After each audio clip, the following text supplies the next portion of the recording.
你是不是经常觉得自己明明已经拼尽全力，却还是在生活的底层苦苦挣扎，天天加班到深夜，掉头发、失眠，结果银行卡里的数字涨得比乌龟还慢？今天我不想跟你灌任何虚无缥缈的鸡汤，而是要带你彻底爬光一个极其残酷的商业真相。如果你还在靠出卖时间换钱，那你这辈子注定和真正的财富无缘。请死死记住纳瓦尔宝典里最核心的一句话：如果你在靠出租时间拿时薪拿月薪，你顶多能混个温饱，但你永远不可能发财。为什么？1米的时间是有天然上限的，一天只有24小时，就算你是不知疲倦的铁人，把你每小时的工资乘以24，那就是你财富的绝对天花板。更何况一旦你生病休息，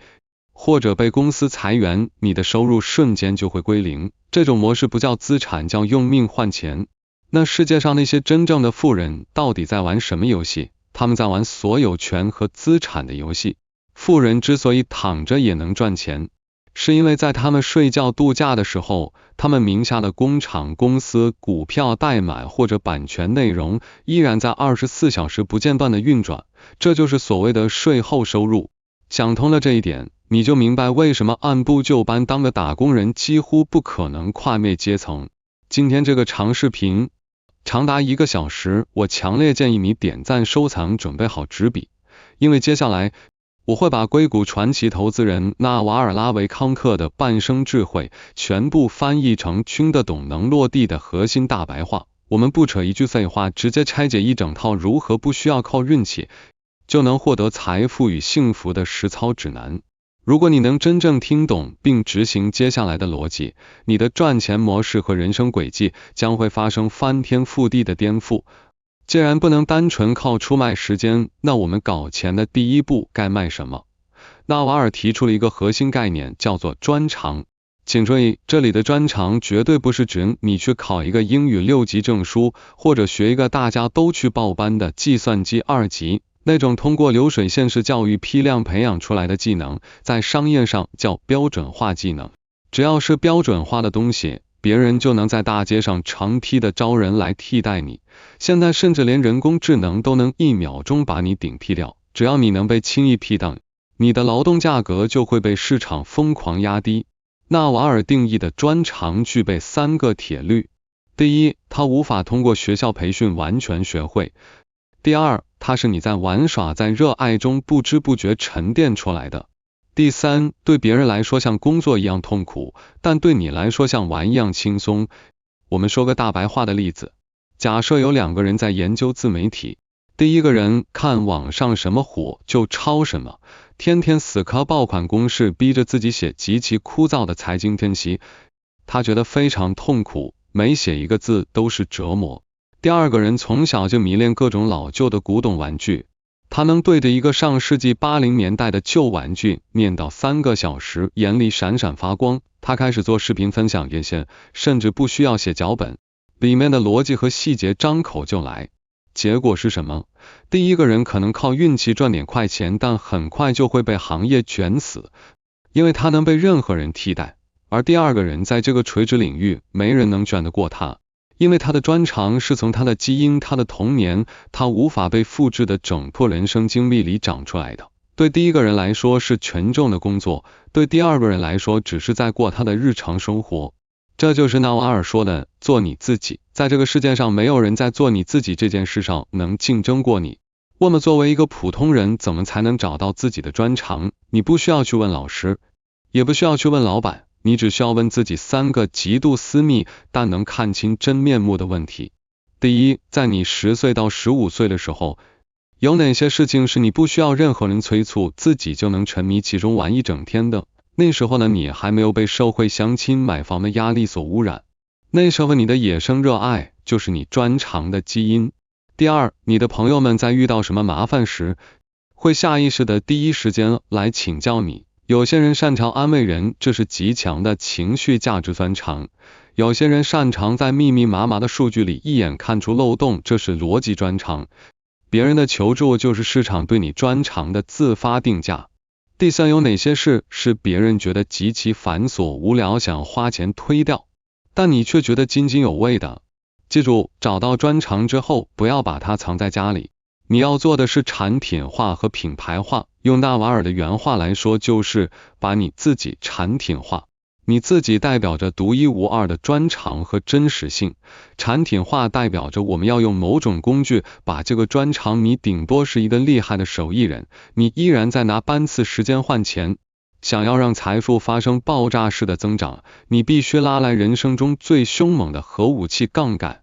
如果说专长是你的子弹，那么杠杆就是你的加特林机枪。没有杠杆，你走得再快也是不行；有了杠杆，你是在开火箭。纳瓦尔把人类历史上的搞钱杠杆彻底拆解成了4种，这4种杠杆，有的是古老的陷阱，有的是现代人逆袭的绝杀武器。我们一个个来拆。第一种杠杆，劳动力，这就是传统意义上的当老板，雇佣员工来帮你干活。比如你开了个餐馆，雇了10个服务员，他们用时间帮你赚钱，这就是劳动力杠杆。但是纳瓦尔极其不推荐普通人把劳动力当成核心杠杆。为什么？因为管人是全天下最心累、最内耗的事情。你要面对员工的离职、偷懒、勾心斗角，还要承担巨大的管理成本。对于白手起家的人来说，这种杠杆太重了，稍有不慎就会被反噬。第二种杠杆，资本，这就是用钱生钱。你手里有1000万，投给靠谱的公司或者买入资产，让钱在市场里滚雪球。资本是一种非常强大的杠杆，它是现代社会衡量财富的终极标准，但是它有一个致命的门槛，普通人根本没有第一桶金，你连本金都没有，谈何资本杠杆？而且资本杠杆具有毁灭性，一旦看错，你可能会背负巨额债务，彻底破产。谈到这里，你可能会绝望，管人管不起，投钱没本金，普通人是不是就没出路了？真正的爆点来了，纳瓦尔指出，现代互联网社会诞生了2种全新的、不需要任何人许可的新时代杠杆，它们叫做复制边际成本为0的杠杆，这就是第3种杠杆，代码，以及第4种杠杆，媒体。请仔细理解什么叫复制边际成本为0。在工业时代，你工厂生产一辆汽车需要钢材、人工、电费，你想卖1万辆，就必须付出成倍的原材料成本。但在数字时代，你写了一段精妙的代码，开发了一个小软件，或者你拍了一个高价值的视频，把它上传到网络上，1个人看、1万个人看，还是1000万个人看，你付出的研发和拍摄成本是完全一模一样的。互联网的服务器会24小时自动帮你分发，这就是为什么现代会出现那么多超级个体。一个程序员靠着写一个好用的工具软件，一年能赚几百万美元，他没有雇佣任何一个员工，也没有巨额的启动资金，他的奴隶就是那一行行不知疲倦的代码。一个内容创作者把自己对某个领域的专长拍成视频，发在平台上，当他躺在床上睡觉的时候，全球有几万人在通过屏幕听他讲话，平台在自动帮他跑广告、接商单，他的媒体内容就是他的日夜开工的虚拟工厂。纳瓦尔说，新时代的富有是不需要向任何人祈求准许的。过去你想用劳动力杠杆，你得有人愿意跟你干；你想用资本杠杆，你得有银行或者投资人给你钱。而现在，你想写代码，电脑就在那，没人能阻止你。你想做媒体，摄像头和键盘就在那，不需要任何人批准，你就可以直接向全世界输出你的价值。所以普通人翻盘的唯一公式就是利用你独特的专长去创造代码或者内容，让代码和媒体成为你24小时不眠不休的赚钱奴隶。当你有了专长，也学会了使用杠杆，这时候你必须要踩一脚刹车，因为杠杆是么放大器，如果你方向走对了，它能让你一步登天，但如果你方向看错了，杠杆会以10000倍的速度加速你的毁灭。所以决定你财富天花板的第3个核心要素叫做判断力。在农业时代或者流水线时代，判断力没那么重要，你只要听队长的指挥，拼命插秧或者拼命在传送带上拧螺丝就行了。这时候人和人之间的差距顶多是2-3倍，但在高杠杆的现代社会，一个开着推土机的人方向一旦偏了1度，造成的结果可能就是一个无法挽回的灾难。纳瓦尔举过一个非常经典的例子，一个普通的远洋货轮船长，他每天的工作看起来极其轻松，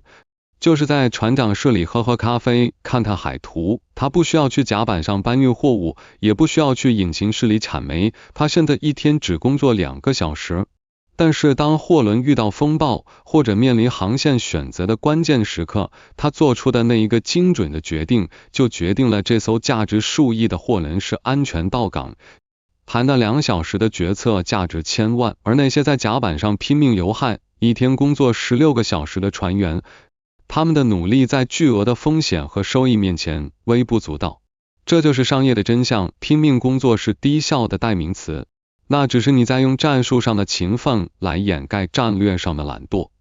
真正的高手拼的是准确的决策。那么如何才能培养出这种点石成金的判断力？纳瓦尔给出了2个极具颠覆性的建议。第一，绝不自我欺骗，保持极度的现实主义。很多人在做商业决策的时候，不是基于客观事实，